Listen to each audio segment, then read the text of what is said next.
Pumping station പരിസരത്ത് സംശയാസ്പദമായി കണ്ട അന്യസംസ്ഥാനക്കാരനെ ജീവനക്കാർ ശ്രദ്ധിച്ചതോടെ യുവാവ് പുഴയിലേക്ക് ചാടി. പോലീസും ഫയർഫോഴ്സ് ഉദ്യോഗസ്ഥരും പിന്നാലെ ചാടി. ഏറെ നേരത്തെ പരിശ്രമത്തിനൊടുവിലാണ് യുവാവിനെ പിടികൂടിയത്. സംഭവം കൊച്ചിയിലാണ്.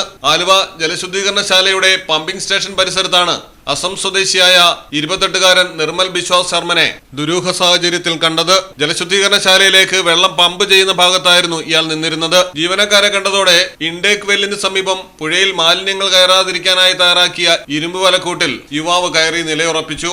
ഇതോടെയാണ് ജീവനക്കാർ പോലീസിനെയും ഫയർഫോഴ്സിനെയും വിവരം അറിയിച്ചത്. പുഴയിൽ നല്ല ഒഴുക്കുള്ള സമയവുമായിരുന്നു. ഫയർഫോഴ്സിന്റെ സ്കൂബ ടീം പുഴയിലിറങ്ങി ഏറെ നേരത്തെ ശ്രമത്തിനൊടുവിലാണ് യുവാവിനെ പിടികൂടിയത്.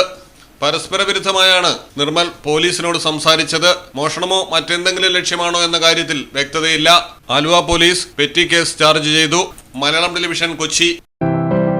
പ്രകൃതിദത്തമായ ചേരുവയാൽ തയ്യാറാക്കുന്ന അൽദാൻ കപ്പലണ്ടി മിഠായി ഇനി രുചിയുടെ പുതിയ രസത്തിലേക്ക് നിങ്ങളെ നയിക്കും. മധുരത്തിന്റെ പുതിയ പര്യായം അൽദാൻ കപ്പലണ്ടി മിഠായി.